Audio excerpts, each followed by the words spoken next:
This call is now being recorded. Bom dia, pessoal. Espero que vocês estejam bem. Hoje, dia 20 de maio, a gente já está a menos de um mês do final do curso, né? Então, a gente inicia esse final do curso entrando no, talvez, a cereja do bolo do curso de Teoria da Computação, que é estudar máquinas de Turing e o seu poder enorme que tem para a computação de então, né? Desde o seu surgimento e é meio que o alicerce de toda a computação, né? É meio que o nome teoria da computação vem por causa disso, né? Mais ou menos assim, tá? Eu acho que é um nome que vocês já conhecem, né? O nome Turing e também o nome máquina de Turing. Então aqui eu vou entrar na formalidade sobre isso. Mas antes de entrar na formalidade, eu recomendo que vocês assistam um filme do Turing que para ver a sua genialidade, tá certo falar isso, né? Toda sua contribuição em vários outros ramos, não somente para a ciência da computação propriamente dita, mas em outras áreas como criptografia e inúmeras outras que inclusive o filme não mostra. O filme é o Jogo da Imitação, né? Até ganhou o Oscar e tal. Eu recomendo que vocês assistam, se vocês não assistiram, né? O filme eu recomendo que vocês assistam. Não é trabalho, mas não é trabalho do curso, né? Mas é algo legal para a vida de vocês. Além disso, tem umas palestras muito boas, na verdade, eu até vou, quando eu postar o material hoje, eu vou postar o link de um seminário muito bom do Luiz, que inclusive foi meu professor de teoria da computação, lá no FRJ, ele falando sobre a vida e a obra de Alan Turing. E aí ele conta, né, desde a infância dele até a sua morte, como era a vida dele e também a sua contribuição para a ciência, né? Que, como eu estava falando, vai muito além de ser somente na ciência da computação. Bom, infelizmente ele morreu muito cedo, né?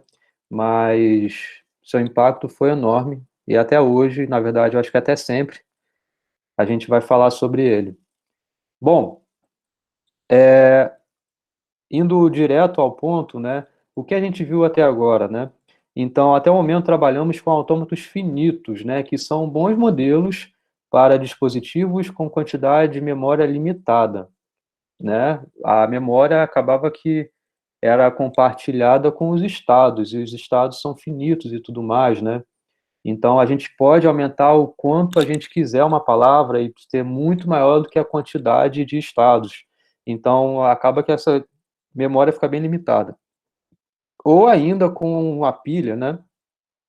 E aí sim a gente tem uma memória que é ilimitada, mas ainda assim ela é ilimitada de armazenamento, né? De possibilidade de armazenamento, mas ela é limitada em termos de possibilidades a te auxiliar a resolver algum problema.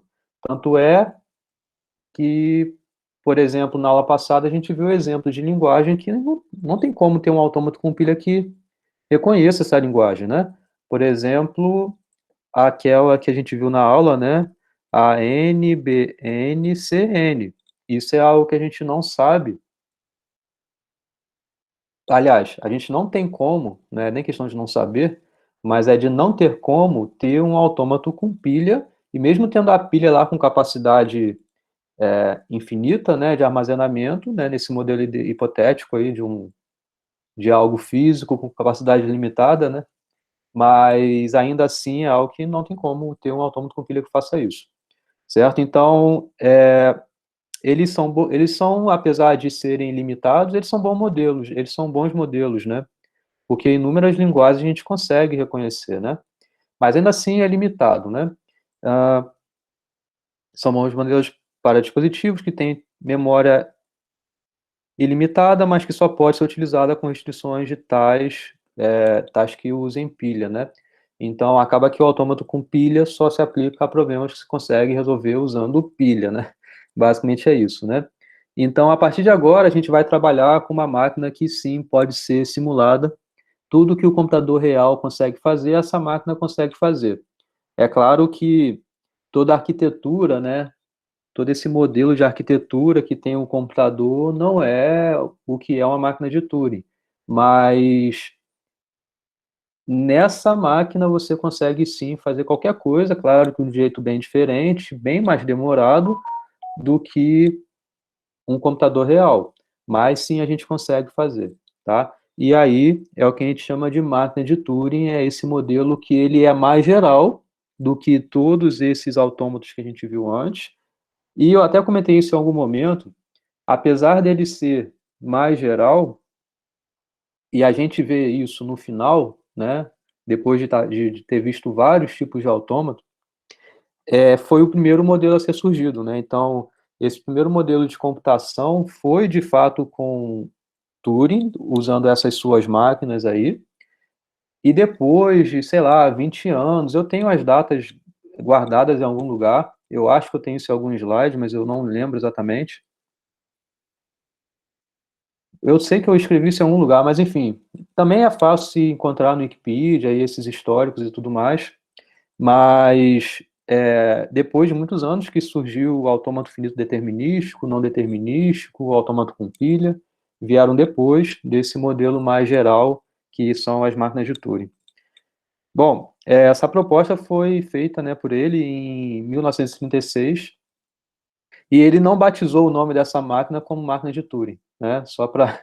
Ele não tinha esse egocentrismo tão grande aí de dar o nome de si próprio, né?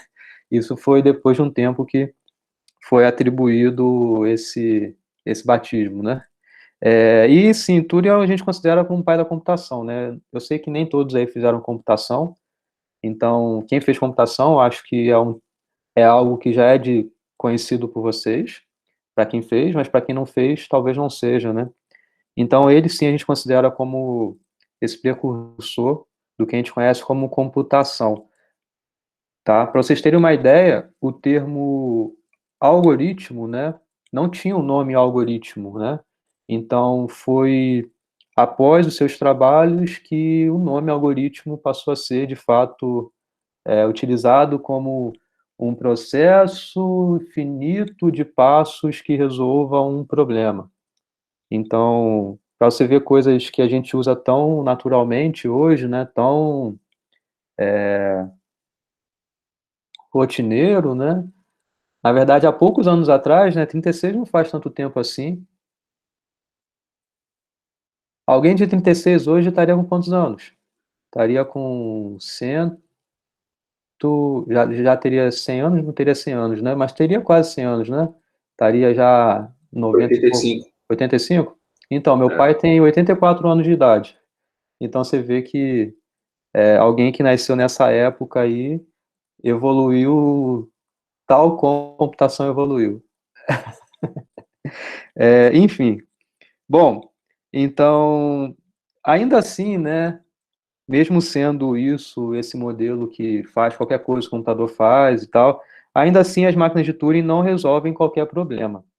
Em outras palavras, o que eu estou dizendo aqui é algo que eu vou formalizar e eu vou, inclusive, ter uma aula que só vai ser sobre isso, que é no sentido de dizer que nem todos os problemas são possíveis de serem resolvidos computacionalmente. E a gente prova isso, prova que existem linguagens, existem problemas que nenhum computador consegue resolver.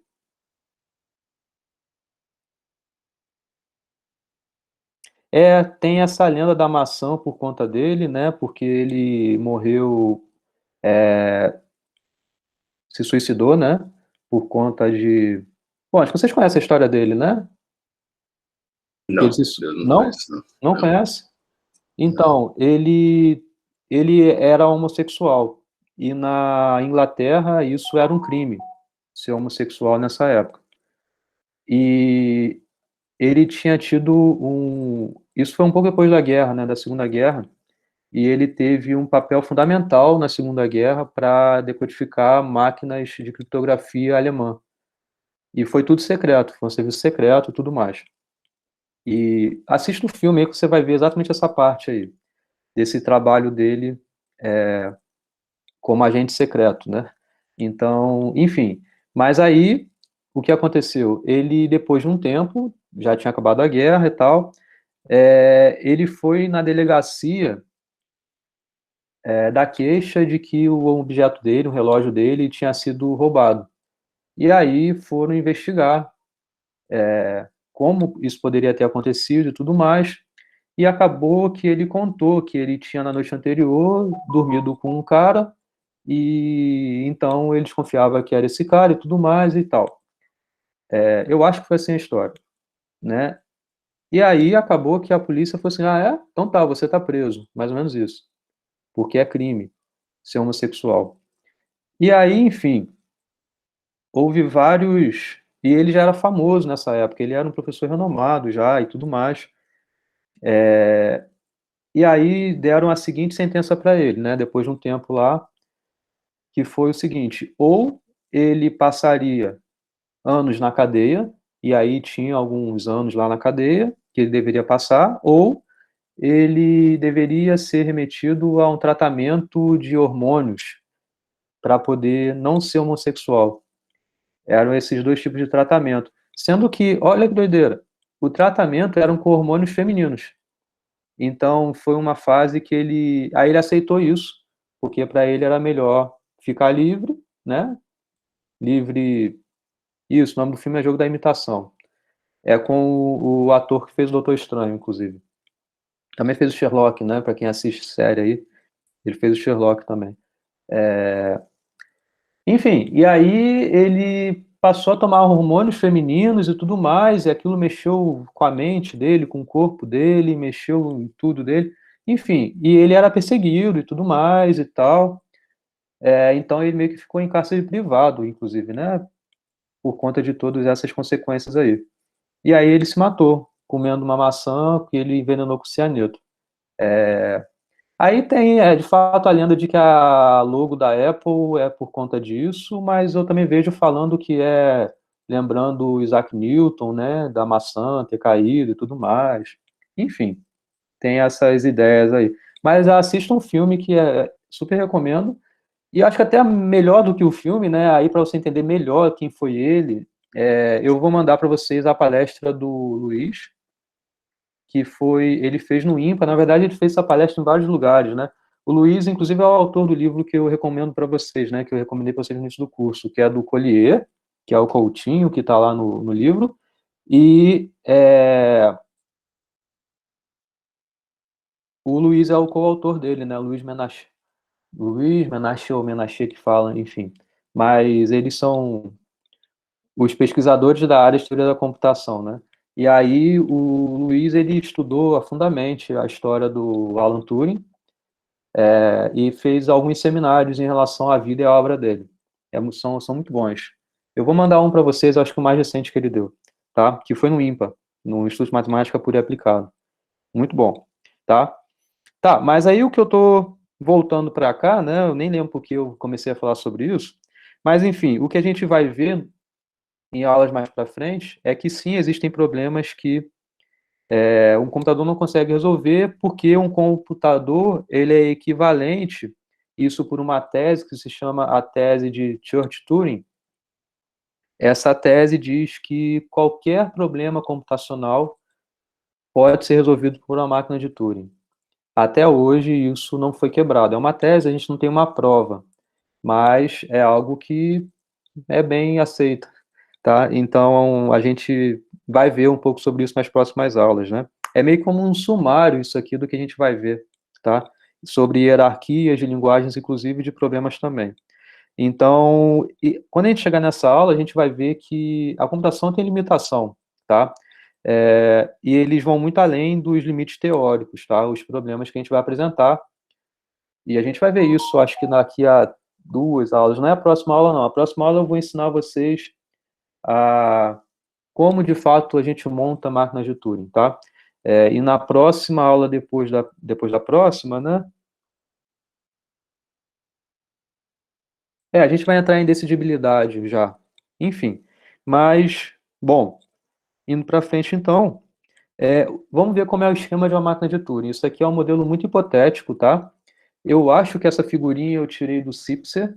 Tem coisas que eu já não lembro exatamente de onde que eu tirei, porque eu montei os slides ano passado, para o curso do que eu dei ano passado. Então acaba que ter esses detalhes aí eu já não tenho muito firme. E também muito é da nota de aula que eu tinha quando eu fiz a matéria, né?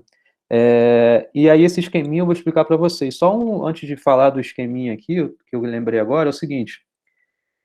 Essa parte da matéria, eu vou ficar indo e vindo entre os dois livros que eu recomendei para vocês direto, tá? Essa aula de hoje, a gente ainda usa a terminologia que tem no CIPSE, mas na próxima aula eu já vou usar a notação que tem no Collier, tá? Inclusive em relação à construção de máquinas de Turing e tudo mais, eu gosto muito da construção que é apresentada pelo Collier e o Luiz, né, no livro deles. Então, para a próxima aula, e aí mais umas 2 aulas ou 3 aulas, eu vou me basear muito do que está no livro do Collier, nessa parte da matéria, nessa parte do livro deles, tá? Em algum momento eu vou voltar para o CIPSE, mas eu vou tentar avisar vocês, tá? Beleza?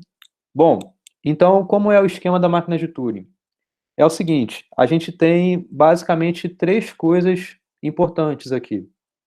Uma coisa é a fita, outra coisa é o cabeçote e outra coisa é o conjunto de estados, tá?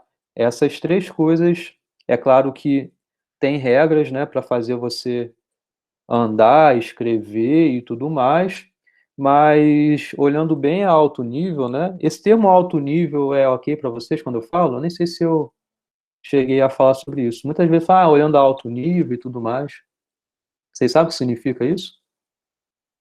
Fala perto Não. da máquina, perto da linguagem humana. Uhum. Isso, pensando, se você for fazer uma associação com código, né? Uma linguagem de alto nível ou um código que está a alto nível, ele está muito próximo do que um ser humano compreende, na verdade, algo textual, está muito mais perto disso do que algo em linguagem de código propriamente dito. Quando a gente fala em alto nível, é o seguinte, a gente está lá no alto, e o problema que a gente está olhando está cá embaixo, então a gente está olhando muito distante, sabe? A gente está muito distante. Olhando nessa distância toda, a gente não consegue, a gente não determina todos os detalhes, porque a gente está muito do alto, a gente não consegue enxergar. Quando a gente está muito no alto no avião, a gente até consegue olhar, né, no início, quando está subindo, a gente consegue olhar um pouco, né, aqui a rua ali e tal, mas assim, a gente não vê os detalhes, né, as pessoas, os carros exatamente e tal. Isso que é olhar alto nível, né, abaixo nível é quando a gente está de fato vendo a riqueza de detalhes que tem, né. Isso a gente também usa aqui muito, tá? Então, olhando muito a alto nível, assim, né, o que a gente tem? A gente tem um conjunto de estados, tá? Nesse conjunto de estados, você pode pensar de modo similar ao que a gente sabia sobre os estados num autômato, né? É um conjunto de estados finitos, tá? É um número finito de estados que existe aí. Bom, aí existe o quê? Existe o cabeçote, que no caso você pode pensar como sendo essa seta. O cabeçote, ele vai apontar para alguma posição dessa fita, tá? Então, o cabeçote, ele tem o poder de chegar na fita e escrever alguma coisa na fita, e ele também tem o poder de andar ou para a direita ou para a esquerda, tá? Então, o que a gente vai fazer na fita vai ser em detrimento que tiver aqui a gente olhando as suas regras, né, o seu conjunto de estados, tá? A gente vai ver melhor os detalhes já já, mas pensa como o cabeçote, como se fosse um cabeçote de fita cassete, né? É em cima dele que vai passar alguma coisa, então é meio que em cima dele que você vai andar pela fita e vai eventualmente substituir um caractere por outro, ou andar o cabeçote para a direita, então o cabeçote vai sair daqui e vai vir para cá, tá? Então, é mais ou menos assim que funciona esse modelo. Nessa apresentação de máquina de Turing que eu estou fazendo com vocês, a gente vai ver também, né, só uma pausa, nas próximas aulas, existem alguns modos de se definir máquina de Turing, tá? Um deles é assim como eu estou fazendo, que a fita ela é infinita para a direita, tá? Ou seja, ela tem um início e vai ser infinito para o lado direito. Outros modos, você consegue ter uma definição dela, outras formas, que é infinita tanto para a esquerda quanto para a direita, tá? A gente vai ver também nas próximas aulas que existem modelos de máquinas de Turing que são não determinísticos e existem modelos de máquinas de Turing que pode usar mais do que uma fita. Existe modelo de Turing que pode usar mais de um cabeçote, inclusive, tá? Ou seja, existe um aumento de possibilidades enorme, mas que a gente vai ver que os que eu for apresentar, né, são equivalentes a esse mais simples. Assim como a gente viu modelos, por exemplo, de autômato não determinístico, você poderia pensar que inicialmente é mais geral do que o determinístico, a gente consegue provar que são equivalentes, né? Então, em máquina de Turing também a gente vai provar várias equivalências aí, do não determinístico para o determinístico, com múltiplas fitas, a gente vai conseguir sempre ter uma equivalente a esse daqui que é mais simples, tá? Bom, então, entendido o conjunto de estados, entendido o cabeçote, vamos entender melhor a fita, tá? Então, a fita, ela é infinita à direita, como eu tinha acabado de falar, e é dividida em casas, né? Cada casa aqui é uma posição, né, que você tem da sua fita. Bom, cada casa contém um símbolo ou está em branco. Então, estar em branco significa não estar preenchido, tá? Ter um símbolo significa, de fato, ter um símbolo ali descrito na sua fita, tá? Só um número finito de casas não está em branco em qualquer momento. O que isso quer dizer? O que isso quer dizer é que há infinitos símbolos em branco em qualquer momento. E há um número finito de símbolos que não está, não. Há um número finito de casas que possuem símbolos que não são símbolos em branco, tá? Símbolo em branco é representado por esse caractere aqui. Esse quadradinho aberto aí significa que aqui não tem nada preenchido, então vai ser assim aqui até o final, tá? Ok? E A, B são elementos do seu alfabeto, tudo mais que a gente vai ver melhor já já. Além desse símbolo especial, que é esse símbolo que representa a casa em branco, existe também um símbolo que é esse daqui, esse triângulo deitado. Esse triângulo deitado, ele representa o início da fita. Isso vai querer dizer o seguinte, quando o cabeçote vê esse símbolo daqui, ele sabe, então, que não tem nada à sua esquerda, então você já pode mover para cá. Isso é para marcar o início, assim como você poderia pensar talvez na pilha, o início da pilha a gente ter usado o cifrão, né? Tem essa analogia aqui também, tá? Então, vai representar o início da fita. Isso vai ser útil muitas vezes, em você, às vezes, ter que ir até o final. A gente vai ver melhor esse vai e vem, essa máquina melhor na aula que vem. Mas, às vezes, vai ser importante você ir até o final com o seu cabeçote, fazer alguma coisa, voltar até o início.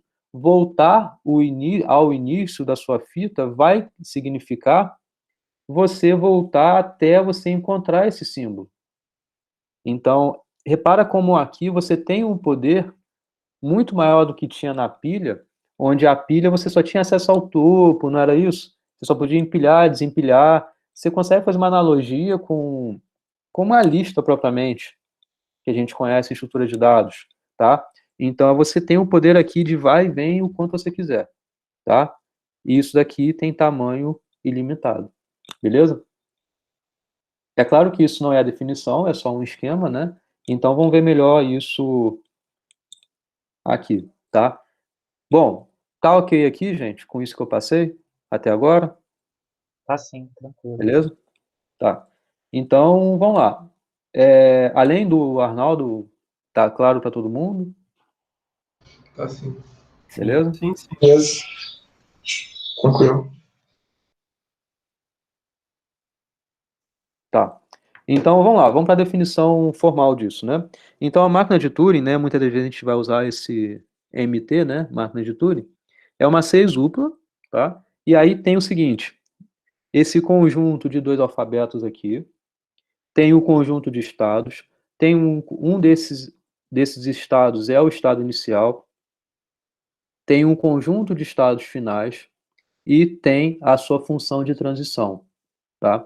Então vamos ver melhor o que é cada coisa aqui. Então, o sigma 0 é o alfabeto da entrada, tá? O alfabeto da entrada, ele tem que satisfazer o seguinte, ele não pode ter na entrada nem o triângulo, nem o quadradinho aberto, não pode estar na entrada da sua máquina, tá? Nem esse símbolo, nem esse símbolo.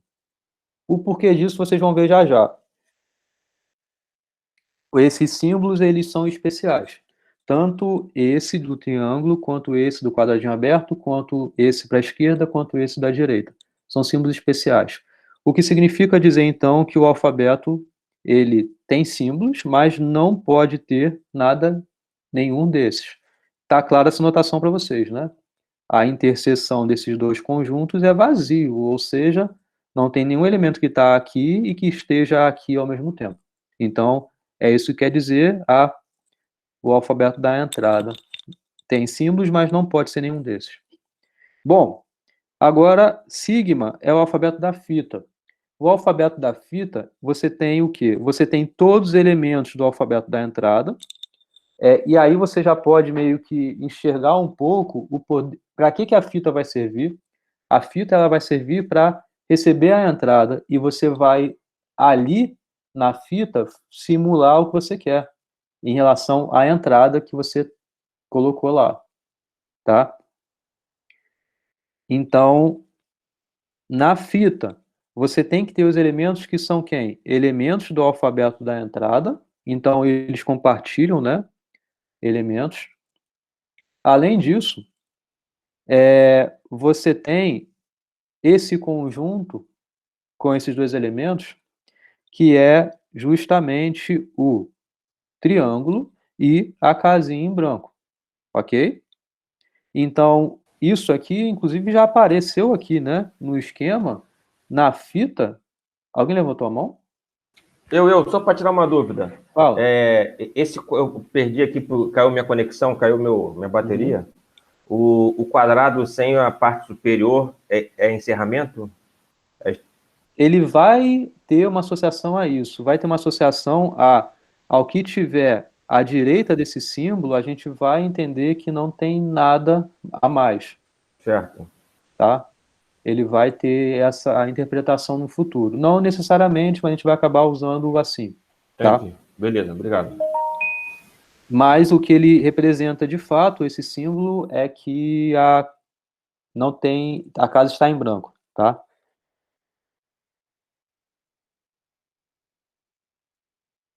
Aí, voltando então, a gente estava falando sobre o alfabeto da fita, né? Ah, tá, eu estava usando isso porque a gente vê aqui na fita, ó, os elementos que tem que estar aqui tem que pertencer ao alfabeto, né? Então você tem tanto os elementos da entrada quanto esses dois símbolos aqui. E aqui, né, você repetiria aqui então um símbolo em branco e tal. Mas a união, isso quer dizer então, a união do alfabeto da entrada com esses dois símbolos é um subconjunto do alfabeto da fita. Isso quer dizer o seguinte, você pode usar mais símbolos ali na fita que não fazem parte da entrada. Entendem? Por exemplo, na sua entrada, pensa que seja A e B. São os elementos da sua entrada. Bom, então você, às vezes, vai ser interessante para você fazer uma substituição desse A por algum outro símbolo, sei lá, um X ou uma tralha. Às vezes vai ser interessante você fazer isso para marcar alguma coisa para você naquele momento, tá? Então, por isso que na sua fita, você tem a possibilidade de ter os elementos da entrada, além do triângulo e da casa em branco, mas também você tem a possibilidade de colocar coisas a mais aí, tá? Então, por isso que a união desses dois conjuntos, que são os conjuntos do alfabeto da entrada com esses dois elementos, eles formam um subconjunto do alfabeto da fita, tá? E uma coisa que é importante, você nunca pode ter na fita escrito esses dois símbolos, porque eles são reservados para o cabeçote andar para a esquerda ou para a direita, igual a gente vai ver, tá? Então, esse símbolo e esse símbolo não podem fazer parte do alfabeto da fita, tá? Que é o conjunto de estados, que 0 é um desses conjuntos, um desses conjuntos, né? Que vai representar o estado inicial. Bom, F é um subconjunto do conjunto de estados, que são os estados finais, esse conjunto F, e a função de transição, ela é determinística, tá? Então, vou mencionar sobre ela já já, eu vou pôr aqui, vou deixar assim, vou pegar o carregador do notebook, e também já já vai acabar desligando, pera aí.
Pronto.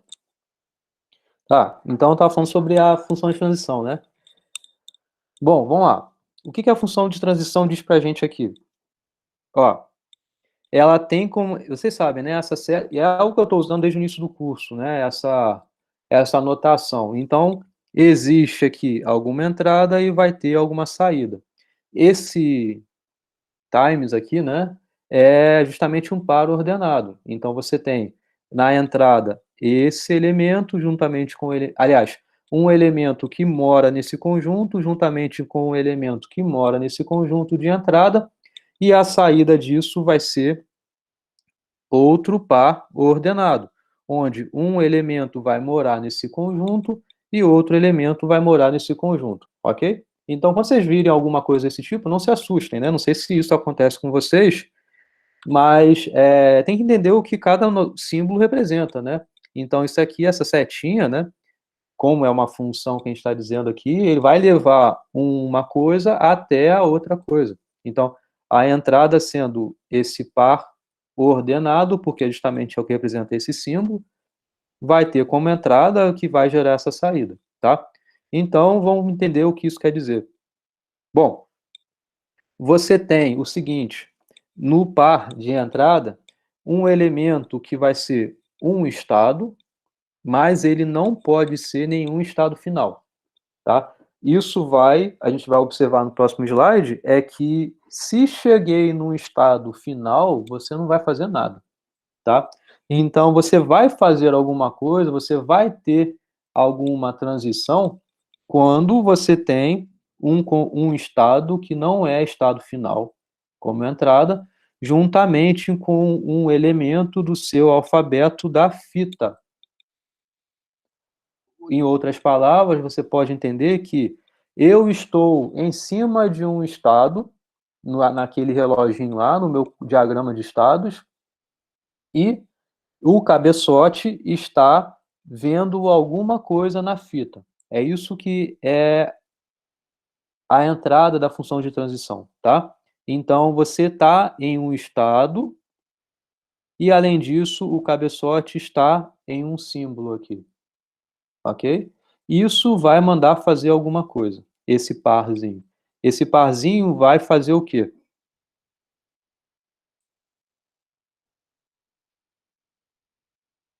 Esse parzinho vai mandar você muda de estado, vai para algum estado, faz alguma coisa em relação ao estado, e você vê que para onde ele vai, pode sim muito bem agora ser um estado final, Ou não, pode ser algum outro estado. Ou seja, algum elemento que pertence ao seu conjunto de estados. Além disso, ele faz outra coisa, que é isso aqui. Aí você pode entender o seguinte. Bom, acho que está claro para vocês, né? Que aplicar uma função de transição significa o quê? Faz alguma coisa no seu conjunto de diagramas de estados, no seu conjunto de estados lá, e faz alguma coisa na sua fita. Porque você está fazendo isso inicialmente. Você está num estado e está olhando alguma coisa na sua fita. Isso, olhar alguma coisa na sua fita, vai ser o quê?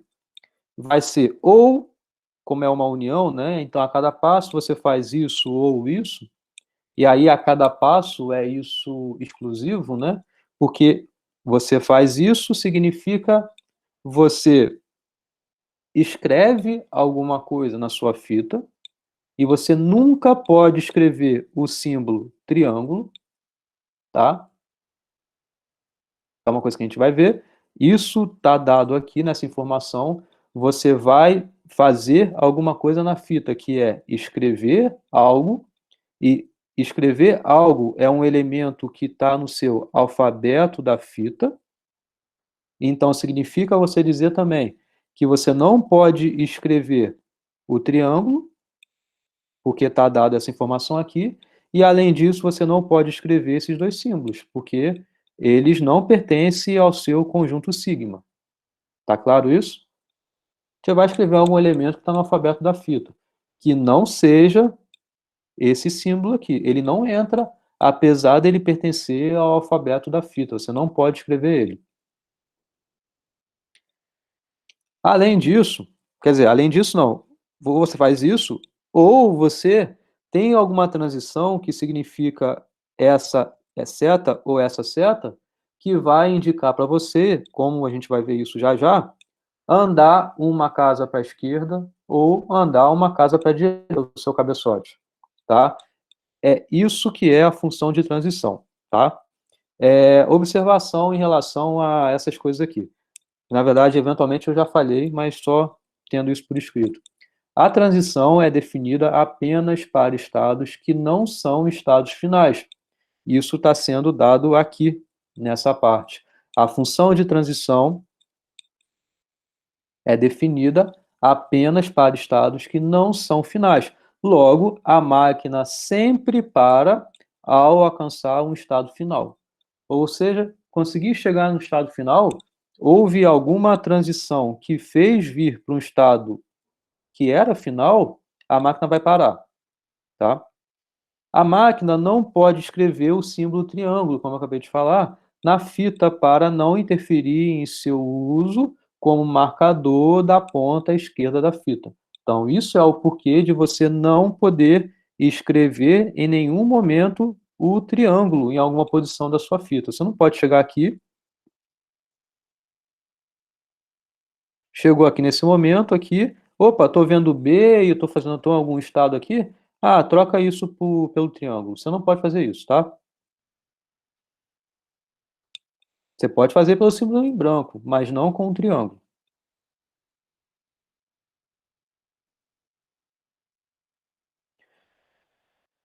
Beleza? Então, vendo com mais detalhe, né, essa funçãozinha, como é que acontece, se a transição for que, ou seja, estou num estado que, estou lendo o símbolo A. Se essa transição for do tipo que' seta para a direita, então a máquina muda de que para que', a máquina lá no diagrama de estados, então vai mudar de estado lá e vai mover o cabeçote uma casa para a direita na fita, tá?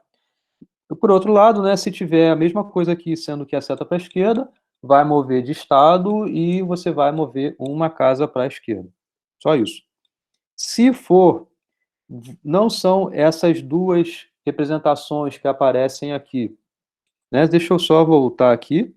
Essa, o que eu acabei de falar, representa isso, né? Representa você ter usado como a sua saída da sua função de transição é esse símbolo ou esse símbolo. Isso que eu acabei de colocar como observação ali.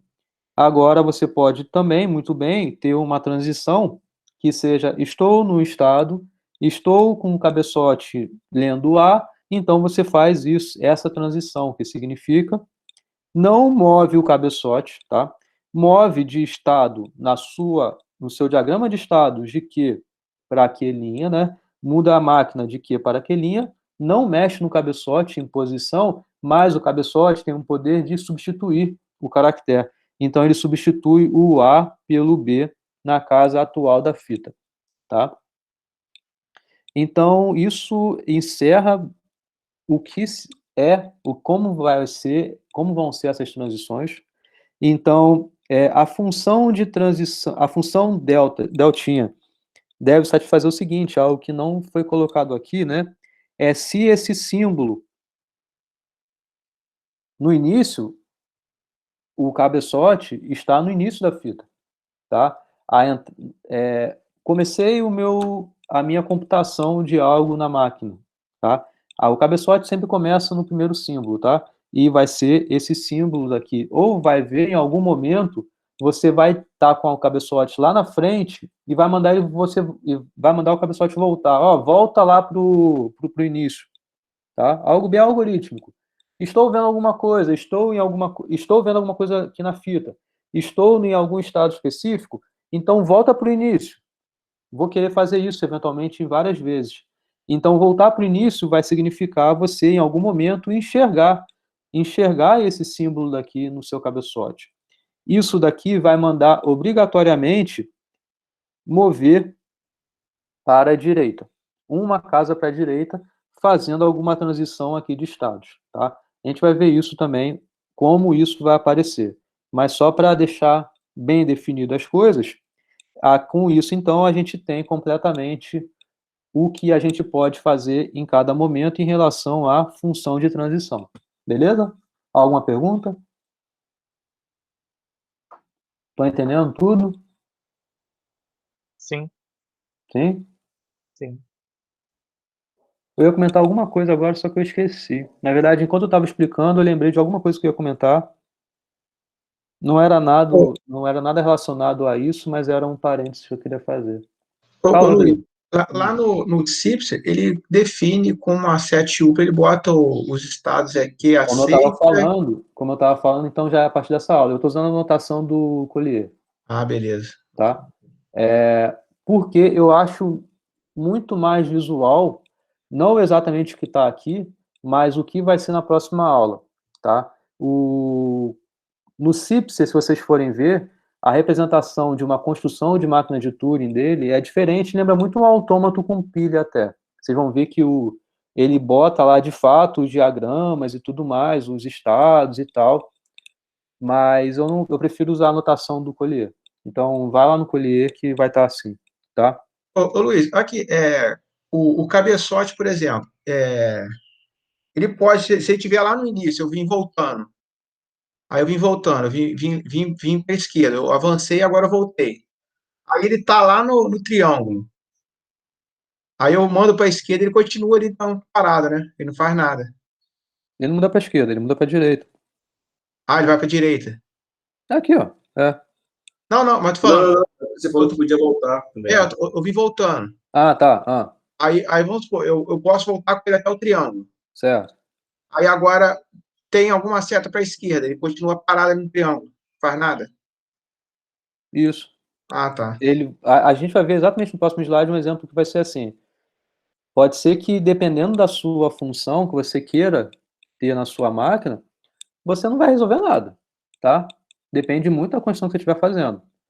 Porque ele vai ficar indo e vindo, indo e vindo. Se a entrada for algo ruim, você não vai conseguir resolver. Fala, Arnaldo. Ô, Luiz, mas igual essa pergunta que o Rodrigo fez, sempre que eu chegar no triângulo, eu só posso mover para a direita, certo? Uhum. Se eu chegar no triângulo, eu não posso ter mais seta para a esquerda. Isso. Beleza. Bom, então, meio que um versus o outro, né? Autômato finito versus máquina de Turing. Ó, a máquina de Turing pode escrever e ler a fita, tá? O cabeçote pode se mover para a esquerda e para a direita. A fita é infinita. Os estados finais fazem efeito imediato, tá? Então, vocês conseguem notar que existe bastante diferença disso em relação ao que a gente conhecia como autômato, né? Porque lá, cheguei no estado final, você ainda tem a sua possibilidade de continuar a leitura da sua palavra e se move para outro estado e tudo mais. Aqui não tem um efeito imediato, chegando no estado final. A gente consegue simular um autômato por uma máquina de Turing. Isso a gente vai ver quando eu estiver falando de máquina de Turing universal, tá? É o modelo mais completo que tem da máquina de Turing. É uma máquina de Turing que simula qualquer outra máquina de Turing. É uma coisa muito linda. A gente vai ver, eu vou mostrar a construção bonitinha disso que existe, de novo, usando o material do Cipser, do Collier, tá? Então, tudo que tem lá, assim, essas construções e tudo mais, até com mais detalhe, eu vou passar para cá. Algo que lá às vezes está meio rápido, aqui eu deixei um pouco mais detalhado, tá? Então, você vê como tem um poder maior, né? Tem o poder de substituir a sua entrada, né? A sua leitura na fita. Você vai ter essa possibilidade maior agora, tá? Mas, enfim, vamos lá. Vamos entender aqui, usando somente a tabelinha de função de transição, de acordo com essa palavra aqui, você vê que não está de um jeito super conveniente, igual vai ser no futuro, que é se aparece esse símbolo, igual tem em relação com a pergunta que o Carlos me fez, então a direita não vai ter símbolo. Aqui não é o caso. Mas, enfim, não impus nenhuma restrição em relação a isso na definição, então pode muito bem ser algo do tipo assim, tá? Mas vamos tentar entender o que faz a cada momento, certo? O que ela faz é mover, esta máquina move para a direita até achar um símbolo em branco. Será que faz sentido isso? Vamos ver. Bom, aqui são quantos estados? É o Q0, Q1 e H. Você vê que H nem aparece aqui, né?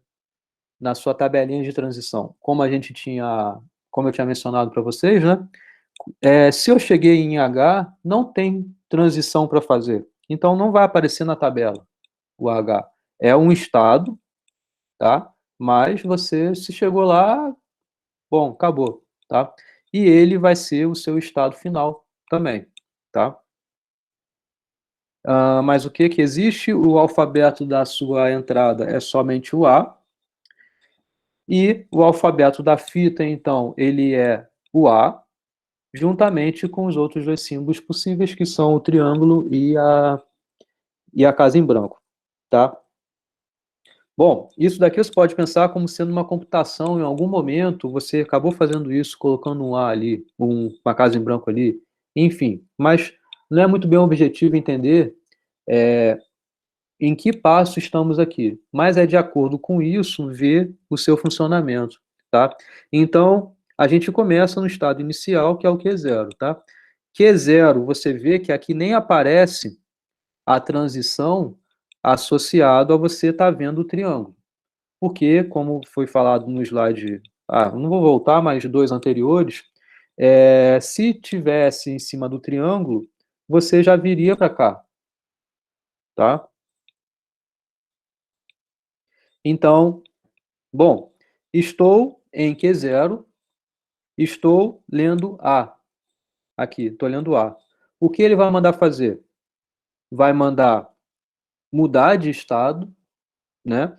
Substituindo o A pela casa em branco. Certo?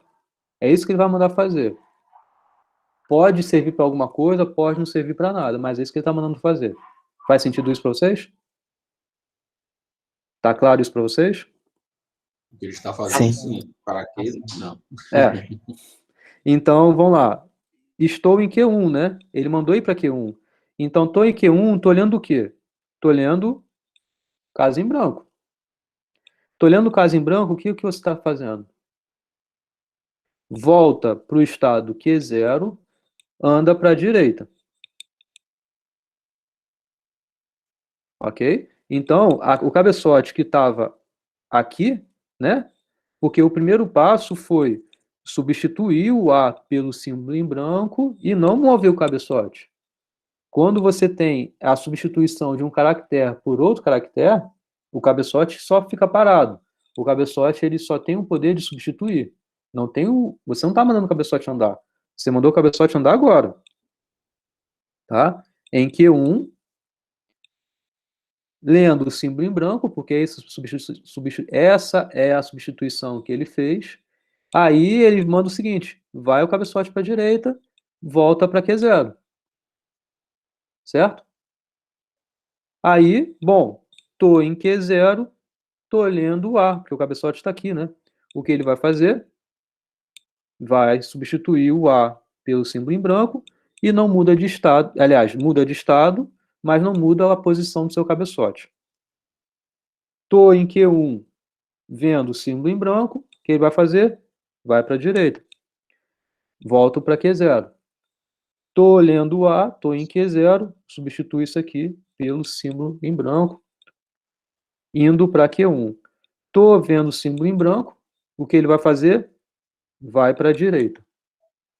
Ok? Vou para a direita vendo o quê? Vou para a direita voltando para Q0. Em Q0 estou lendo o quê? Não estou lendo mais A, eu estou lendo agora símbolo em branco. Certo? Li símbolo em branco, o que ele faz? Vai para o estado final de aceitação. Perdão, eu falei alguma coisa, eu acho que no início, que aqui nem aparecia a transição com o triângulo. Aparece sim, tá? Desculpa. Né? Tem que aparecer. A função de transição, ele vai ser tanto quando você estiver lendo o A, quanto se você estiver lendo o símbolo em branco, tanto quanto se você estiver vendo o triângulo. Sendo que o triângulo vai mandar necessariamente ir para a direita. E aí, o que falta, então, é você ter claro para qual estado você vai. Você fica no mesmo lugar, vai para outro estado? Então, isso aqui que é necessário ter sim. Então, apaga o que eu falei aí, há pouquinho tempo atrás, que foi, repara que aqui nem tem transição se eu estou vendo o triângulo. Eu falei uma coisa dessa? Falei errado, tá? Desculpem. Tem que ter sim.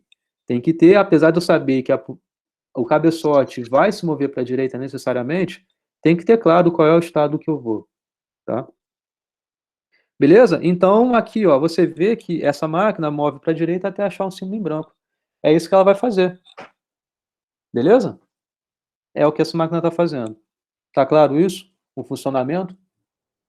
Você vê que, eventualmente, nem vai ter esse passo aqui de você aplicar uma função que seja assim, né? Está em Q1 vendo o triângulo. Pode ser que nem, dado o funcionamento aqui, isso nem apareça, mas, enfim, você tem que pôr, né? Porque é determinístico. Então, para cada elemento que esteja, elemento do seu alfabeto da fita, elemento da sua entrada, né, que vai estar junto desse alfabeto da fita, tem que ter uma transição para ele, tá? Então, aqui no caso é A, triângulo, casa em branco. Então, tem que ter transição para cada um elemento aí. Tá claro isso, gente? Entenderam o funcionamento? Ô, Luiz, esses dois A aí depois da casa em branco, tem mesmo? Bom, eu quis colocar, mas, enfim, vai Não ter, precisava. não vai ter, foi porque eu quis, entendeu? Ah, tá. Foi Não, só por beleza. isso. A gente vai ver que não vai colocar, mas estou botando uma entrada qualquer, quis colocar uma entrada que primeiro fosse os 3 As, depois não quis colocar nada, depois abri um espaço para botar os outros dois. Foi só porque eu quis, tá? Mas a gente vai ver que isso não vai aparecer realmente, tá? Beleza? Ok. Legal. Então foi só para vocês para vocês verem, né? Foi só para vocês verem o funcionamento da máquina, dado uma entrada qualquer estranha aí que eu quis, tá? Bom, vamos para o próximo. O próximo é o seguinte.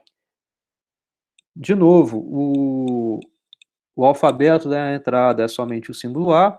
O alfabeto da fita, então, é o A, o símbolo em branco e o triângulo. Tem dois estados somente, é o Q0 e o H, que é o estado final.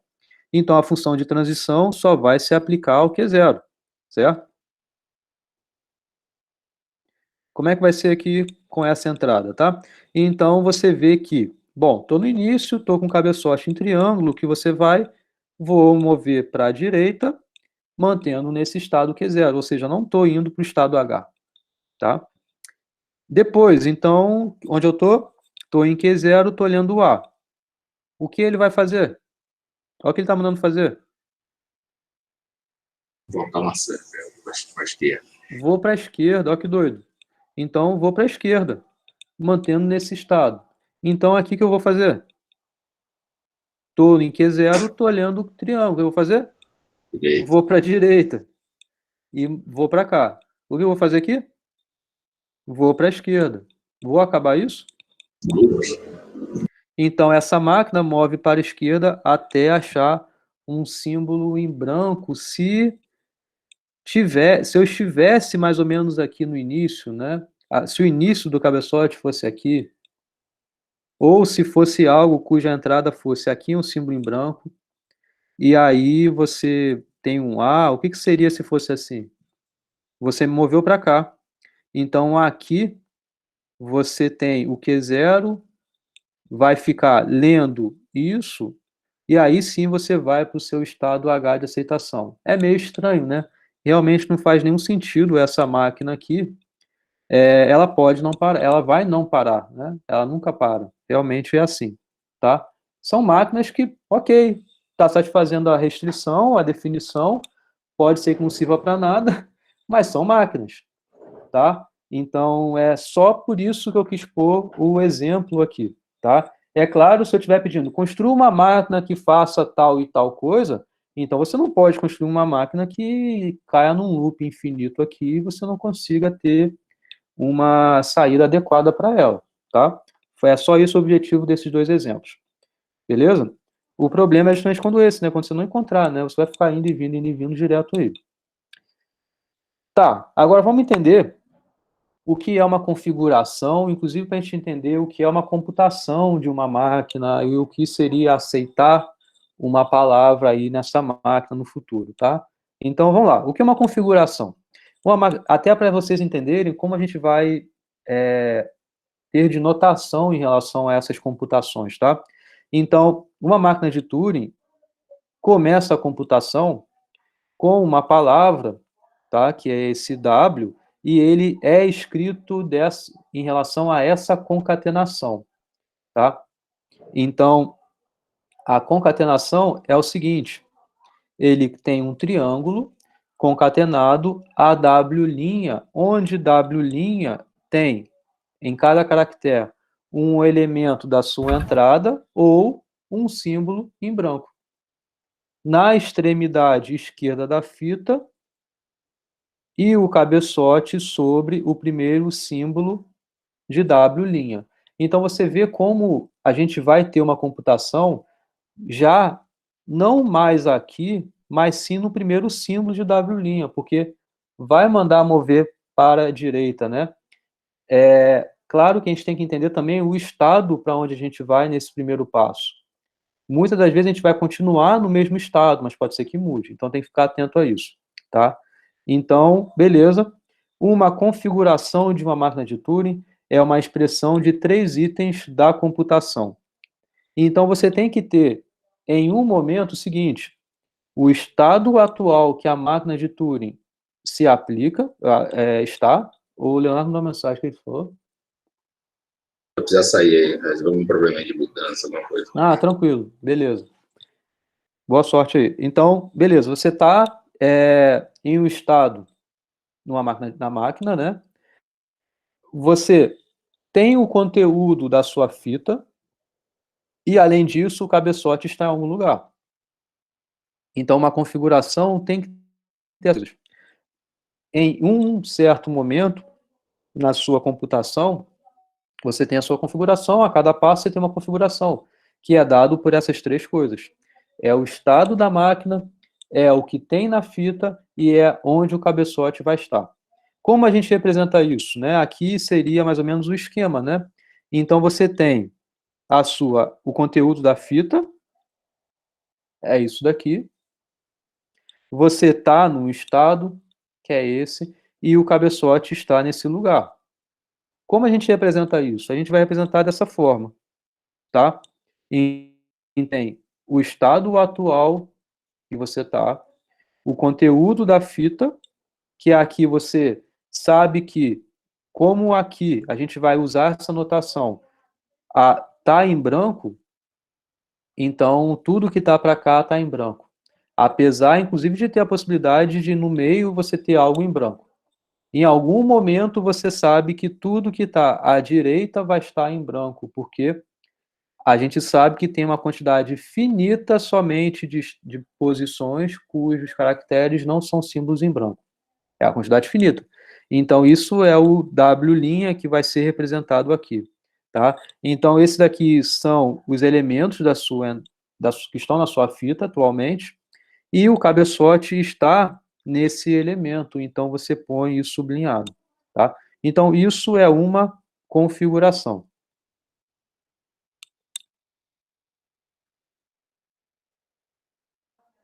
Agora, o que é a configuração seguinte? É justamente o que acontece em detrimento dessas regras que você tem na sua máquina de Turing. Atualmente, você está no estado e está vendo alguma coisa na sua fita.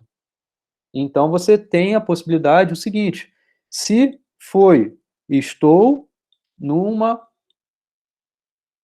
estado, estou vendo alguma coisa na minha fita, né, o cabeçote está sobre esse símbolo, se tem essa regra, que é você mudar de estado para esse Q', substituir esse símbolo por esse símbolo, então a sua configuração seguinte vai ser esse C'. A configuração seguinte, a gente usa essa notação, esse T deitado. É que de C você consegue chegar a C' aplicando essa regra, essa transição, que é você sair do estado Q e ir para o estado Q'. Então, você vê como a configuração é justamente associada a essa transição. Saí de Q, fui para Q', não mexi na posição, no cabeçote, mas eu troquei os elementos que estão na fita ali, o que o cabeçote está olhando, certo? Eu saí de sigma e troquei por gama. Fala, Arnaldo. Luiz, então é como se a máquina pegasse uma palavra e transformasse em uma outra palavra do alfabeto. É. Ah, entendi. A cada posição você tem uma troca dessa. Só que você não vai reescrever toda ela, né? Você só vai trocar onde o cabeçote está. Entendi. Tá? Não. Então, faz isso... sentido com a quebra da Enigma, foi por isso, né? Porque pegava uma palavra que estava de um jeito e transformava uma palavra que dava para entender. Isso. A gente vai mexer, apesar da leitura ser... Você vê como aqui é diferente, né? Em relação ao autômato. O autômato a gente lê uma palavra e pronto, acaba no estado final ou não. Aqui a entrada, além da gente ler a entrada, a gente mexe com ela porque a gente está numa fita. A entrada está na fita, e é nessa fita que a gente vai fazer alterações. A gente só tem que ter cuidado para não perder informação. Sim. Então, isso vai depender da sua construção, tá?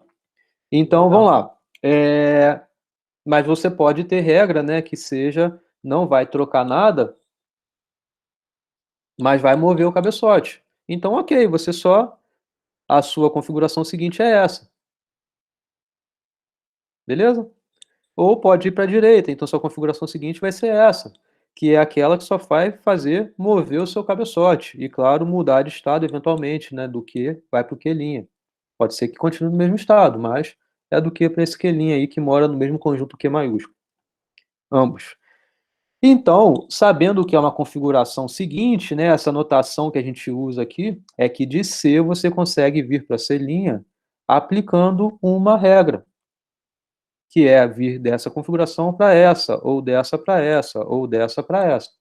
Então, é esse símbolo bonito aqui, desse T invertido aí que a gente usa, e com isso a gente consegue entender, então, que é uma computação. Uma computação em uma máquina de Turing é uma sequência de configurações, e que aí você tem o início, que é já, você vê como satisfaz aqui a restrição, não vou voltar, mas enfim, a restrição que eu passei no slide anterior, né? Você sim, no início você começa com a sua máquina, até para satisfazer a definição, né, de cada elemento da fita ter alguma regra, ok? Então, na fita você tem isso tudo, então você tem que ter alguma regra, dado sua partida ser no triângulo. Mas, já passando por essa etapa, a gente começa, então, com o cabeçote na primeira posição e, dado esse ponto de partida, você vai ter uma sequência de configurações seguintes, tá? E vamos ver melhor essas coisas. Como a gente vai aceitar? Tá? O que significa a gente aceitar? A gente entende o que é uma computação, que é essa sequência de configurações seguintes aí, ok? Tá claro? Tá claro o que eu estou falando até aqui, gente? São coisas que têm relação com o que a gente já viu, né, de ser essa transição acontecer, e o que vai fazer a gente aceitar ou não, eu vou falar agora, tá? Mas essa notação, tá todo mundo entendendo? Sim, sim. Sim? Beleza? Sim. Tá. Agora vamos entender o que isso significa aceitar, né? Então, uma máquina de Turing, ela aceita uma palavra W, onde W, ela mora nesse conjunto grande aqui, se acontece o quê? Se existe uma computação que vai começar aqui, então, na sua entrada, né? Acabou que eu não coloquei aqui o início, né? Aqui. Se existe uma computação que vai até esse par aqui. O que significa esse par?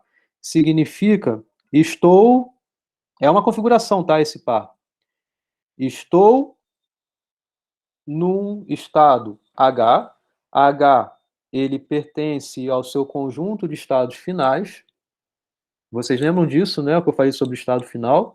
É um subconjunto do conjunto de estados, é esse H, aliás, é esse F, e que tem como elemento um estado H específico, tá? É o elemento do seu conjunto aí de aceitação final, tá? Então, eu consigo parar, consigo ter uma sequência de configurações, ou seja, uma computação que vai começar aqui e vai até a esse estado H, e na fita tem esse V. E esse V é o quê? Bom, V é uma descrição qualquer que tenha na fita. E o cabeçote pode estar em qualquer lugar, não me importo, tá? O objetivo para você aceitar é conseguir, de alguma forma, levar a sua entrada até esse estado H. Se você consegue fazer isso, você aceitou. Simplesmente assim, tá? Então, vamos entender agora a relação de linguagens, né? Porque a gente está tratando sempre com linguagem, né? A gente definiu linguagem regular tendo autômato determinístico, não determinístico, coisas do tipo, né? As linguagens livres de contexto também, a gente relacionou isso com o autômato, né? E as linguagens, né, relacionou a essas máquinas. E agora? Bom, a linguagem aceita ou reconhecida por uma máquina de Turing, M, é o conjunto de todas as palavras aceitas por M. Então, sua linguagem, né, a gente sabe o que é linguagem. Linguagem é um conjunto de palavras, né? Então, todas as palavras que você consegue aceitar, e aceitar, acabei de definir o que significa aceitar uma palavra numa máquina de Turing aqui. Repara que a notação, a definição de aceitar uma palavra é até um pouco diferente do que a gente sabia com autômatos, né? Porque aqui você pode aceitar palavras sem nem mesmo percorrer ela toda, ler ela toda, né? Coisas do tipo. Mas você tem essa possibilidade sim. Então, a máquina de Turing, ela aceita ou ela reconhece uma linguagem se essa máquina aceita todas as palavras que pertencem a essa linguagem. Então, o que significa dizer é o seguinte: W é uma palavra que pertence à linguagem se e somente se M para com a entrada W. Parar significa aceitar, né? Significa você ter conseguido chegar até esse estado H, certo? Então, a máquina só para quando aceita, né? Aqui, de acordo com essa definição de aceitação, né? Então, porque se você não está no estado de aceitação, não está em H, você tem uma transição a fazer, tá? Então, você tem que fazer, basicamente é isso. Então, isso que significa uma linguagem aceita por uma máquina de Turing. Com isso, a gente consegue definir um novo tipo de linguagem, que é o que a gente chama de uma linguagem recursivamente enumerável, ou, isso daqui eu posso até explicar o porquê, esse nome, nas próximas aulas, mas um jeito mais intuitivo hoje de vocês pensarem em relação a essa linguagem é uma linguagem que ela é Turing reconhecível, tá? Ou semi-decidível. A semidecidibilidade é o porquê o decidível eu vou falar já já. Então vocês vão entender bem o que significa ser semi-decidível.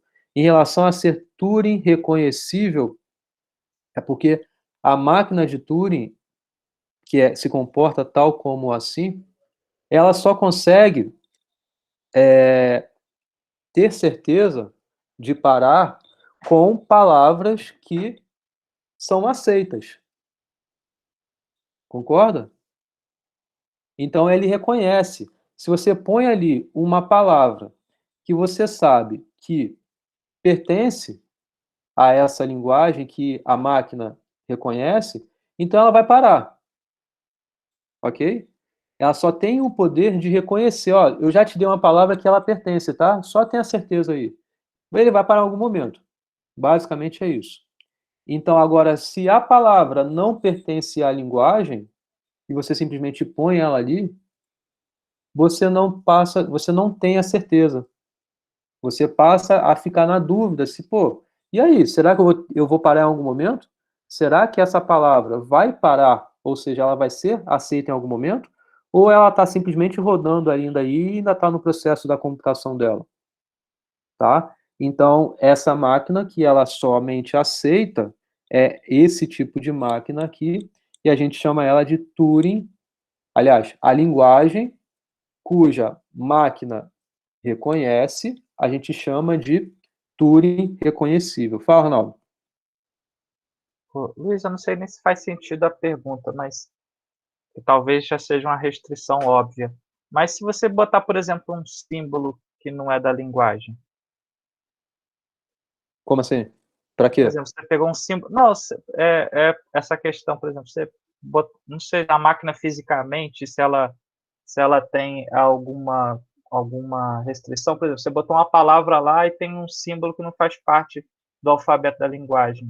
A máquina faria alguma coisa? Ah, você está dizendo. É igual o mesmo problema que a gente tem com o autômato, né? Você põe Sim, uma entrada e o símbolo da entrada não tem regra para ela. sim. Bom, e aí a máquina nem vai começar, né? Porque quando ela vai começar, todos aqueles símbolos que estão ali já tem que fazer parte do alfabeto. Você pensa sempre uma entrada já tendo tido esse pré-processamento aí, né? De verificar que a entrada justamente pertence ao seu universo aí do alfabeto. Ah, beleza. Certo? Então isso faz parte, né? Algo até anterior, tá? Bom, então isso é o que a gente chama da linguagem ser Turing reconhecível. É a linguagem que vai ter uma máquina de Turing para ela, que vai sempre parar com todas as palavras que pertencem a essa linguagem, tá? Então repara que aqui a gente só tem resposta para o sim. Ou seja, a palavra que pertence à linguagem, a máquina vai parar, tá?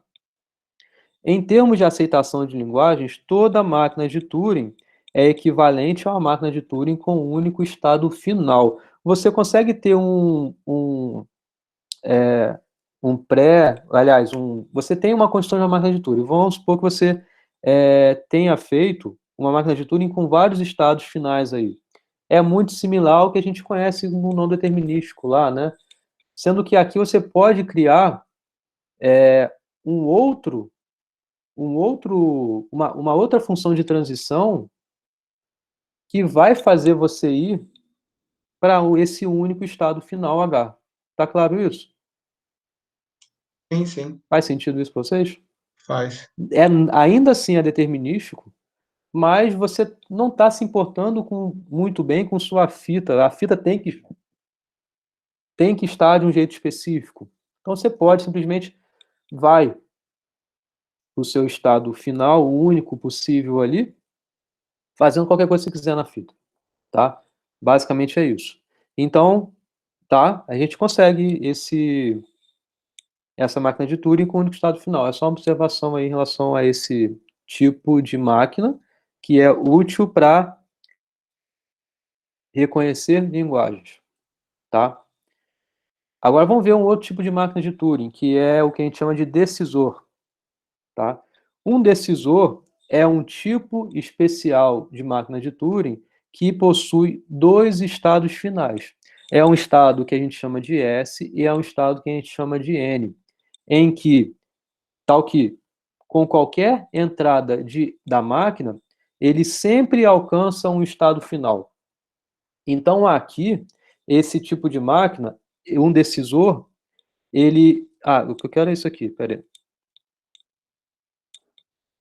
Eu quero vir para cá já direto, tá? Então, aqui nesse tipo de máquina, a gente tem o seguinte, ó, aqui eu não preciso, é diferente do outro, que no outro tipo de máquina, você tinha que ter um conhecimento prévio de que a palavra pertencia à linguagem que associava essa máquina, e aí sim ela iria parar.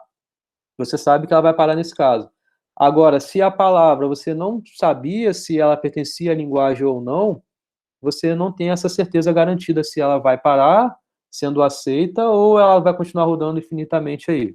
Aqui não. Aqui, essa máquina, ela tem as duas coisas. A palavra que pertence à linguagem, se e somente se essa máquina para em S ao receber W como entrada, e além disso, se é uma palavra que não pertence à linguagem, ela se somente se, né, uma palavra que não pertence à linguagem, ela para, o decisor para, se somente se, ela para no estado N, tá? Então, aqui você tem a certeza, inclusive você poderia pensar tal como um autômato pode ser visto sim como um decisor. Claro que, modelando para cá, a gente vai ver como é que vai ficar isso. Mas, lá no autômato que a gente conhecia, independente da palavra, poderia pertencer à linguagem ou não, ele vai parar. Ele vai parar. Você vai ter a certeza que ele vai parar no estado sim, o estado não, lá no autômato, se for no estado final ou não. Aqui é diferente. Aqui, se é um decisor que a gente está montando, então a gente tem que ter esses dois estados finais. Esse S vai associar a palavras que são aceitas e esse N vai associar a palavras que são rejeitadas, tá? Então aqui a gente tem um poder maior, tá? Então, o decisor aceita uma palavra W se ele para no estado S ao receber W como entrada, e o decisor rejeita a palavra W se ele para no estado N ao receber W como entrada. Tá? Então, ele tem para qualquer entrada, sempre vai parar. Ou ele vai parar em S ou ele vai parar em N. Isso é um decisor. Diferente de um aceitador, né? Diferente de uma máquina de Turing que aceita. Ele decide, tá? É mais forte, tá? Aqui, então, a gente tem a resposta tanto para o sim quanto para o não, né? Uma palavra que pertence ou que não pertence, ele vai sempre ter a resposta em relação a essa sua entrada, tá? Esse tipo de linguagem, ou seja, as linguagens que admitem máquinas de Turing que sejam decisores, e a gente vai ver que nem toda linguagem é assim. Existem linguagens que possuem máquinas de Turing que aceite, mas não existem máquinas de Turing que decidam. Então, olhando para cá especificamente, linguagens que admitem máquinas de Turing que decida é o que a gente chama de linguagem decidível, tá? Ou você pode usar a palavra recursiva ou Turing decidível, né? Então, é bem similar ao que estava aqui anterior, né? Análogo ao que estava aqui anteriormente, em que aqui, cadê? Você chama semi-decidível ou Turing reconhecível, ou então recursivamente enumerável, aqui você consegue chamar nomes que são de modo análogo, recursivo é a linguagem recursiva, Turing decidível ou decidível é o tipo de linguagem que se enquadra nesse tipo de abordagem, né? Quando você tem máquina de Turing que tem esses dois tipos de saída, sim, tá? Tem esses dois tipos de estado final, sim. Tem o S e tem o N, onde o S aceita as palavras que pertencem à linguagem e o N não aceita as palavras que não estão na linguagem, beleza? Ou seja, rejeita, né? Então, o esqueminha é o seguinte, a gente vai usar muito essas letrinhas, principalmente na próxima aula. Esse S, esse N, ele vai ser associação que a gente vai ter com estado. Um estado vai ser S, um estado vai ser N, tá? Então, a gente vai ver isso melhor na próxima aula. Mas o esquema é mais ou menos assim. Se existe uma máquina de Turing que decide essa linguagem, ou seja, ela tem o poder de decidir, a linguagem ela vai estar, ó, vou conseguir retornar o sim, vou conseguir retornar o não para qualquer entrada que você tenha. Se você consegue isso, então existe uma máquina de Turing que aceita, ok? Se existe uma máquina de Turing que decide, também existe uma máquina de Turing para essa mesma linguagem que só aceita. Faz sentido isso? Porque, olha, pensa que isso aqui é uma máquina de Turing que decide essa linguagem. Então, ele tem o poder de ter esses dois estados finais, esse S e esse N. Esse N vão vir para cá todas as palavras que não pertencem à linguagem. Esse S vão vir para cá todas as palavras que pertencem à linguagem. Se você tem um decisor, então você tem também uma máquina que só aceita, que não decide, ela só aceita. Basta você pegar isso aqui, não, esquece, não quero fazer isso. Não faz isso. Você só tem o poder, então, de aceitar. Então, se você tem um decisor para uma linguagem, você também tem uma máquina que só aceita. É claro que isso aqui é menos poderoso nesse sentido.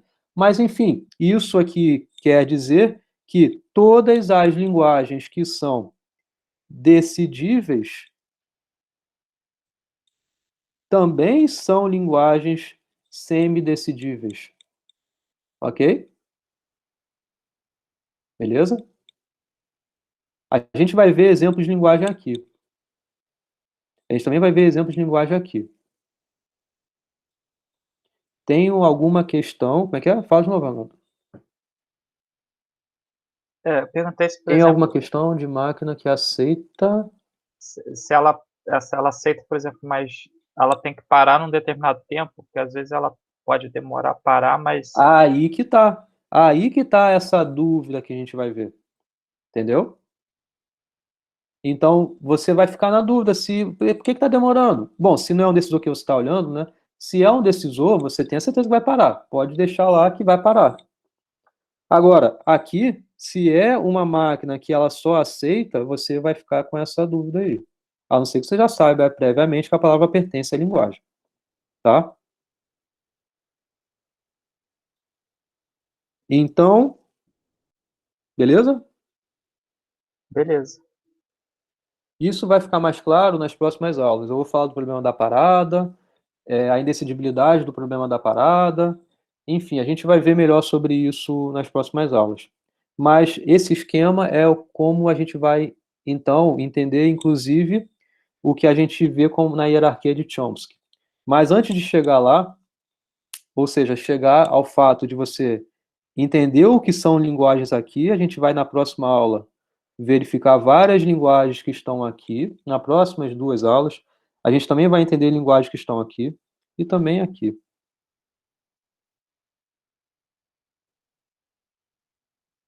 Tá? Bom, como será a linguagem, na verdade, bom, deixa eu retornar.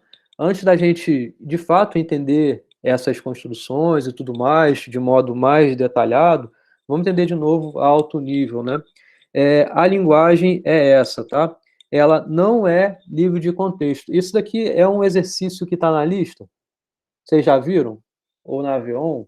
Tá na lista. Está na lista? Então, se tiver lá,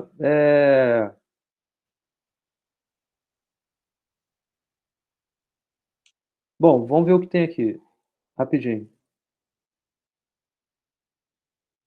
Ah, Raivan, obrigado aí, acabei de ver o seu e-mail, você mandou o link do coisa aí, né? Qualquer coisa eu falo.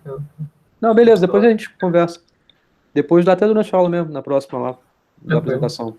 Mas beleza, isso aqui acho que é algo que está na lista. E ela não é livre de contexto. Para provar que ela não é livre de contexto, primeiro, ela então não tem um autômato com pilha, né? E para provar isso, a gente usa o lema do bombeamento. Eu até recomendo que vocês façam, tá? Por exemplo, para essa palavra. Como eu já estou dando a dica aqui, não façam essa questão, então, pro trabalho de vocês, tá? Além da última aula, essa aqui também não, tá? Então, a possível palavra para vocês verificarem que essa linguagem não é livre de contexto é essa. E aí fica fácil ver, né, como são as decomposições e você consegue tranquilamente desbalancear um lado em relação ao outro, mesmo se você puser no sua decomposição coisas aqui assim, ó, que peguem esse pedaço aqui, eventualmente. Ainda assim você consegue desbalancear. Ok? Tá claro? Posso passar adiante? Primeiro passo que está aqui. Isso, é um símbolo que, na verdade, tem até a ver com uma pergunta que o Pedro fez. Tinha alguma linguagem assim, e aí eu colocava o W pertencente ao 01 estrela. Repara que, bom, é o W que mora aqui nesse universo. Agora, a palavra não é W. A palavra da linguagem não é W. A palavra da linguagem é W, tralha, W. Não é uma operação, não. É um elemento, é um símbolo da sua entrada. Tá? Bom, então isso aqui é um elemento que eu sei que mora aqui dentro e bombeando você vê que ela sai para todas as decomposições possíveis aí. Ela sai da sua linguagem. Então, bom, isso daqui é uma linguagem que é uma linguagem que ela não é livre de contexto.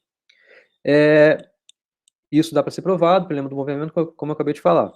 Então, como seria um decisor para essa linguagem? Vocês conseguem me dizer? De modo bem intuitivo, sem levar em consideração a riqueza de definição ou da restrição que tem uma máquina de Turing? Aqui, gente, o momento é de pensar algoritmicamente. Quando a gente começa falando em máquinas de Turing, vocês vão ver que vai ter uma associação direta com o que a gente conhece como algoritmo. Eu acabei de falar no início, né, da aula que sim, são equivalentes. Você ter uma máquina de Turing é equivalente você resolver o seu problema computacionalmente. Então, se você tem essa entrada, pensa no curso de estruturas de dados aí que você tenha feito, né? Ou qualquer outro curso aí de algoritmos, que falem de algoritmos. Como você faria para decidir se a sua entrada pertence à linguagem ou não? Ou seja, você consegue aceitar, consegue também rejeitar. Como você faria isso? A parte antes da tralha foi igual à parte depois da tralha. Como é que você faria isso?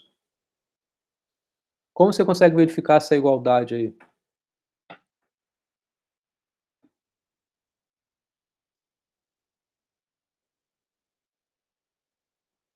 Bom, indo direto, só por conta do tempo aí, como a gente faria?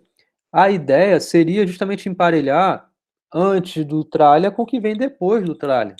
Emparelhar significa o quê? Você tem aqui uma palavra, 0, 0, 1, 1, 0, 0, aí o tralha, aí depois vem 0, 0, 1, 1, 0, 0. Como seria isso? Você, tô olhando esse símbolo. Tô olhando esse símbolo, então você vai fazer o que depois dele? Ele está antes do tralha, né? Então você vai até o tralha. Vai até a tralha, o que você faz depois? Vai até o próximo símbolo. Chegou nesse símbolo, é igual? Opa, é igual. Então o que você faz? Marca isso de algum jeito. Antes de você ter vindo até a tralha, marca isso aqui também de outro jeito. Então você volta para a tralha, volta para a marcação. O que você faz depois? Vai para a direita. Olhou o símbolo, marca com alguma coisa. Vai até a tralha, vai até a marcação, vai um para frente, vê se de fato era igual ao símbolo antes de você ter marcado. Era? Ah, era. E, opa, então marca. Volta para a tralha, volta para a marcação, vai um para frente. Estão enxergando? esse procedimento vai e vem, compara, essa máquina tem esse poder também, a gente vai ver, de comparar um símbolo com o outro símbolo, então você consegue emparelhar os elementos que de fato você quer. Entenderam isso que eu falei rapidinho aqui? Sim, sim. Sim? Isso, em outras palavras, está aqui descrito, que é o seguinte: para tal, a máquina faz múltiplas varreduras na fita, tá? Então, varrer, a gente varre com cabeçote, né? Então, lê o primeiro símbolo e marca esse primeiro símbolo, para justamente você ter esse controle de quando porque depois de você marcar, você vai até algum lugar, depois vai ter que voltar. A gente não tem o armazenamento da posição. Ah, vai até a posição tal, e depois faz alguma coisa, depois volta até a posição tal, sei lá, posição 2, posição 3. Isso não foi passado. E a gente tem que usar justamente esse marcador para isso, tá? Então a gente lê o primeiro símbolo e marca esse primeiro símbolo. Depois a gente lê o símbolo após. Beleza, Rafael, depois você assiste aí. Lê o primeiro símbolo após a tralha e marca, se for o mesmo símbolo lá que você marcou inicialmente. Então, isso que é você ter essa comparação. E você vai marcar sempre que for igual. Ah, então vai agora os dois seguintes para frente. Se forem iguais, marca. E vai. Se for diferente, o que você faz? Opa, não são iguais. Então você rejeita. Então, se não for igual, se o símbolo que você, antes de marcar, né, antes do hashtag, antes da tralha, for diferente do símbolo que você está vendo no momento após o último marcado, depois do hashtag, então você vai rejeitar, né? Agora, se for igual, você continua. Então, quando todos os símbolos à esquerda da tralha tiverem sido marcados, ele verifica se tem algum símbolo desmarcado, né? À direita do hashtag, vai verificar isso. Então, se houver símbolos ainda, sei lá, alguma coisa aqui, marquei, marquei, marquei, marquei, marquei, hashtag, e aí eu consegui vir marcando, marquei, marquei, marquei, 1, 2, 3, 4, 5. Mas ainda tem símbolo aqui, então ainda existe, opa, isso aqui não está igual, então, entendeu? Então você vai rejeitar. Se não, ou seja, se de fato você casou todo mundo aqui com todo mundo aqui, você pode aceitar tranquilamente sem nenhum problema. Então, isso é o procedimento algoritmo que a gente consegue resolver esse problema criando um decisor. Ou seja, a gente vai sempre ser capaz de aceitar quando tem que aceitar, rejeitar quando tem que rejeitar a entrada, entendeu? Isso daqui a gente vai entender melhor a sua construção de fato, vendo a máquina para isso na próxima aula. Mas a ideia é justamente a aplicação dessa sequência de passos que está aqui. Beleza? E basicamente é isso. Na próxima aula, sim, eu entro para vocês. Aliás, eu entro para vocês completamente errado, né? Eu falo para vocês sobre como a gente monta a máquina de Turing propriamente dito, tá? Usando ideias até mesmo indutivas. Uma concatenação com outra, a gente consegue obter máquinas maiores a partir de máquinas básicas, tá? Você vai ter uma máquina que vai ter o poder de somente vai para frente. Você vai ter uma máquina com poder de somente voltar para trás, tá? Então, são coisas que a gente vai ver isso na próxima aula. Vai simplificar muito essas construções. E, de novo, é o que está no livro do Simpson. Não, é o que está no livro do Collier. Essa parte que estou seguindo o Collier, tá? E é isso. Alguma pergunta? O que vocês acharam aí da máquina de Turing? Ô, Luiz, qualquer máquina de tudo vai ter no mínimo dois estados, então, né? Sempre. Não. Se for um decisor, sim. Mas se for uma máquina que só aceita, não. Pode ter só um. Ah, mas Começa e para. o inicial não tem que ser diferente do final, por definição? O inicial, o quê? Estado. Não, por quê? Ah, eu pensei que eu tinha lido lá por definição que o Ah, estado se for, inicial. então é, mas...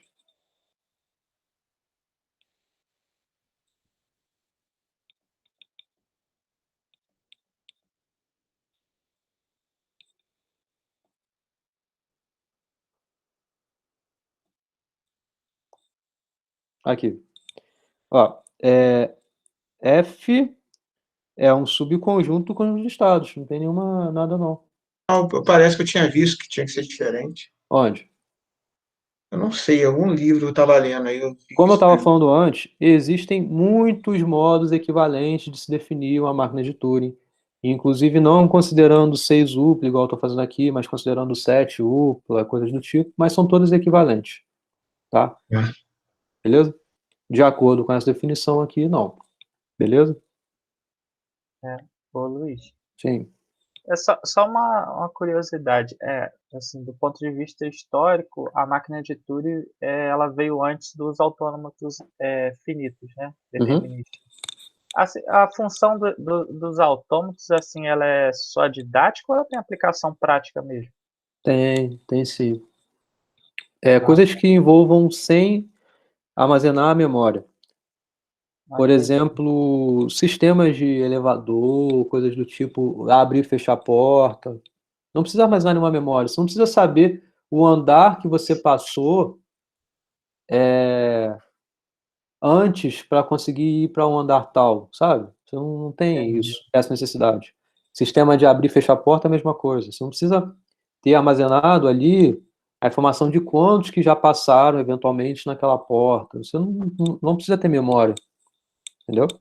Mas, tipo assim, a máquina de Turing, ela faria o serviço, só que era um sistema mais complexo para um problema mais simples. Ele é um sistema... para esses aí que são mais simples, sim. Sim, mas a gente vai ver que tudo que a gente conhece de linguagens regulares, linguagens de livre de contexto, estão dentro das linguagens decidíveis. Entendi. São subconjuntos aqui dentro. A gente vai falar sobre isso nas próximas aulas. Entendi. E com isso aqui a gente vai ter uma hierarquia de Chomsky, que vai ser, então, esses níveis da hierarquia de Chomsky que a gente está estudando desde o início do curso. E aí a gente fecha ela por agora, aí, nas próximas aulas. Beleza? Beleza. Gostaram? Bacana. Beleza. Eu só fico imaginando para que o cara vai utilizar um negócio desse. Onde? O quê? Que negócio desse? Uma máquina de Turing. Né? Ué, o seu computador começou daí. Pois é, cara. Isso aí eu queria, assim, ver o negócio... Eu vou mandar um material para vocês. Eu vou mandar um material para vocês que fazem. Na verdade, um aluno meu implementou ano passado é tipo o que vocês fizeram aí com autômato, sendo que com máquina de Turing. Você colocava lá umas exigências e ele conseguia montar a máquina de Turing, algo do tipo. Mas as pessoas fazem máquina de Turing com Lego. Se pesquisar na internet, tem um site que é só de máquinas de Turing sendo construídas de várias formas. Bom, eu vou passar para vocês uma lista de coisas aí de lugares que falam e tenham coisas a ver com isso. É legal, tá? Bom, e aí a gente dá continuidade a isso. Isso aqui é só a primeira aula, né? Então só estou meio que definindo melhor as coisas. Mais para frente a gente vai ver mais concretamente cada uma dessas coisas aí. E essas relações entre as linguagens, né? Isso é o principal que a gente vai ver até o final do curso. As relações dessas linguagens aí. Decidíveis, reconhecíveis, as linguagens anteriores que a gente já viu. Depois, a última aula, eu vou falar sobre complexidade. Isso vai ser algo que vai estar no mundo dos problemas decidíveis. Apesar de ter, talvez, para quem já conhece P e NP, ter alguma confusão em relação a isso que eu falei, achar que aqui está P, aqui está NP, não tem nada a ver com isso. P e NP mora tudo dentro dos problemas decidíveis, tá? Então é algo que a gente vai ver mais para frente, beleza? Aqui o problema é decidir ou não. Não é decidir rapidamente ou não, entendeu? Então é o ponto que a gente vai ver mais pro finalzinho. Mas não confunda com P e NP isso aqui não, tá? A gente vai ver melhor sobre isso mais para frente. Beleza? Tá legal? Show. Ô, Luiz, só para uma pergunta, só que não é em relação à máquina de Turing, não. Naquela última linguagem que você colocou ali, tem como ver ela rapidinho? Ali, isso. Isso aqui. Vamos supor que eu quisesse montar um autômato de pilha aqui, aí no lugar desse tralha aqui, eu colocasse... Mas isso não é... você estava pensando que ela é livre de contexto? Não. Então, vamos supor que eu pego uma linguagem aqui, livre de contexto, que essa é a dúvida aqui. Por exemplo, aqui nesse meio aqui, eu tenho uma. Vamos supor que eu tivesse igual que lá você colocou um reverso. Você deu um exemplo que tivesse um C. Você colocou um que era um A, B, aí um W, W reverso. Você deu um exemplo que fosse um C no meio. Você deu na aula. Aí eu estou com dúvida, vamos supor, se aqui eu tivesse uma quantidade maior de C, como montar esse autômato? Não, mas era lá. Oi? Lá era livre de contexto? Que você pede para montar um autômato de pilha. Ah, então é. Qual é a sua dúvida? Não entendi. Não, então, vamos supor, quando eu tenho um W reverso, você até fez esse exemplo, está tranquilo. A minha dúvida é como que eu vou fazer a leitura ali no meio quando eu tiver uma quantidade diferente de símbolo aqui, uma quantidade finita, por exemplo, 6, 4, 8. Só você vai repetir o processo, né? Enquanto você estiver lendo, você vai continuar indo para frente.